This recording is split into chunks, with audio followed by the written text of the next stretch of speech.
Deep beneath the sprawling limbs of the old elm tree lies a secret. To anyone passing by, the tree looks ordinary. Its branches stretch elongately as if reaching wistfully towards the heavens, and the autumn breeze rustles its leaves in songs bereft of a discernible tune. But anyone who grows up in the small town of Grey Hollow knows not to linger at the elm after sunset. This isn't a rule you read in guidebooks or a warning issued by law enforcement. It's simply tradition, passed from elder lips to eager ears over generations. Evelyn, the kind of girl who considered herself unshackled by small-town superstitions, had heard the stories 1,000 times. She recalled her grandmother, who always said, "When the sun's shadow fades, the elm awakens. Don't listen to the whispers." At 11 years old, Evelyn shuddered under her blanket, clutching a flashlight as her grandmother's tales crept into her dreams. But at 19, she rolled her eyes.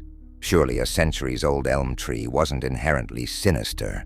It was on the eve of her departure for college, when Evelyn found herself standing before the elm, in defiance of everything Grey Hollow whispered behind closed doors.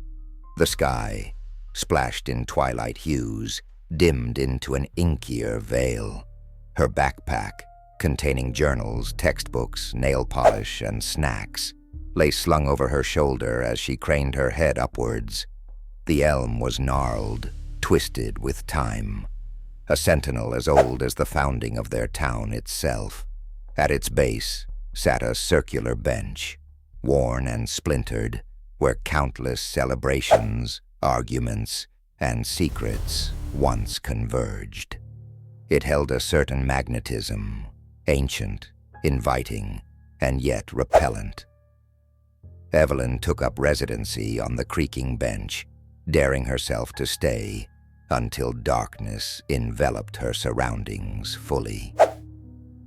Minutes dissolved into blurred moments. Evelyn doodled idly in her sketchpad.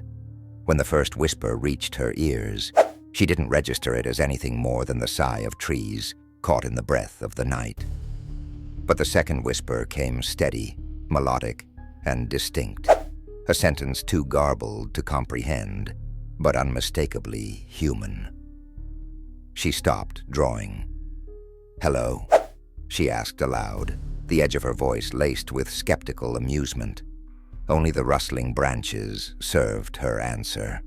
The whisper came again, louder now, closing in as if stirred by her very existence.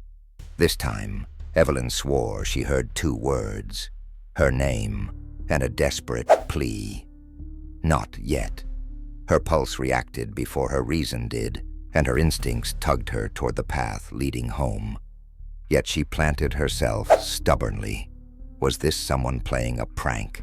Her friends had teased her relentlessly for challenging the Whispering Elm. Could this be payback? "All right, real funny," she hollered, scanning the tree line. The surrounding woods offered no laughter. No emerged conspirators. The whispers grew more chaotic, fragmented voices skating in every direction. What struck Evelyn most wasn't their presence. It was the timbre of them, a symphony of ages. Childlike giggles intertwined with croaked rasps, each voice forced to harmonize in their torment. Her courage faltered, but curiosity firmly dug its claws into her resolve. She swung her backpack around, rummaging for the small flashlight clipped to the zipper.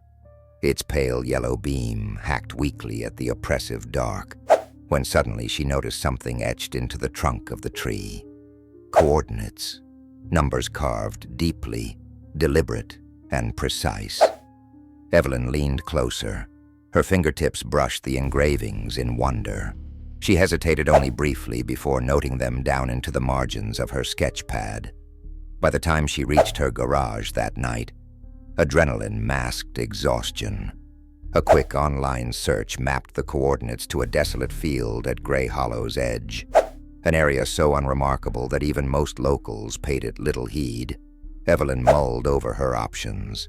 Sensibility argued to let sleeping legends lie. Impulse urged otherwise. In the dead quiet of 2 a.m., Evelyn ventured forth. Driving into obscurity feels different beneath the moonlight. The usual soundscape, chirping frogs, hooting owls, fell conspicuously silent. Her car came to a slow stop on gravel amidst the absence of artificial light. And there it was, the location marked by those whispering numbers, a small mound of earth crowned by scraggly grass. Evelyn approached cautiously, gripping a small gardening trowel commandeered from the backyard tool rack. She felt ridiculous, as though poking at dormancy might awaken ridicule more than revelation. And yet, the dig initiated. It wasn't long before her hands hit wood softened by time yet disturbingly resilient beneath the soil. A box, roughly the size of a shoebox, emerged. Every fiber begged Evelyn to abandon it there, to cover it back up and leave as dawn threatened the horizon. Yet she pried it open. Inside was a single black and white photograph. Its era was unmistakable. Judging by the weathered clothing, she guessed early 1900s at best. The image's subject chilled her blood. It was her grandmother, not as the old domestic historian prone to garden tease, but a radiant young woman, barely 20, standing beneath the all-too-recognizable boughs of the Whispering Elm.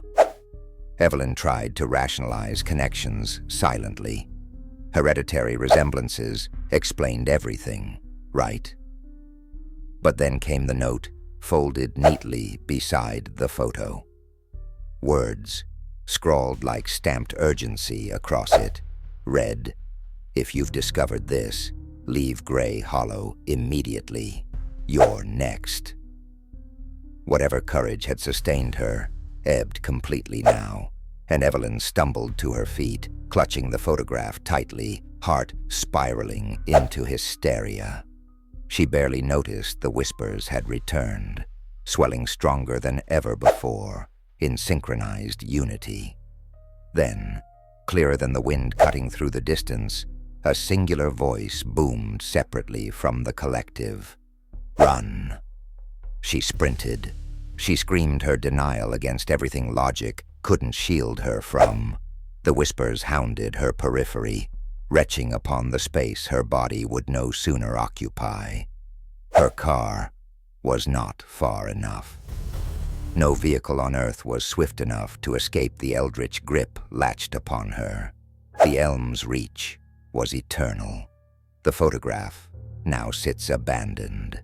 Evelyn never made it to college that autumn, or any day. Grey Hollow would remember only her mystery.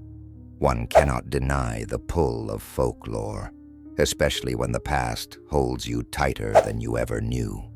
And as for the elm, its whispers grow hungrier every time the sun falls asleep once more.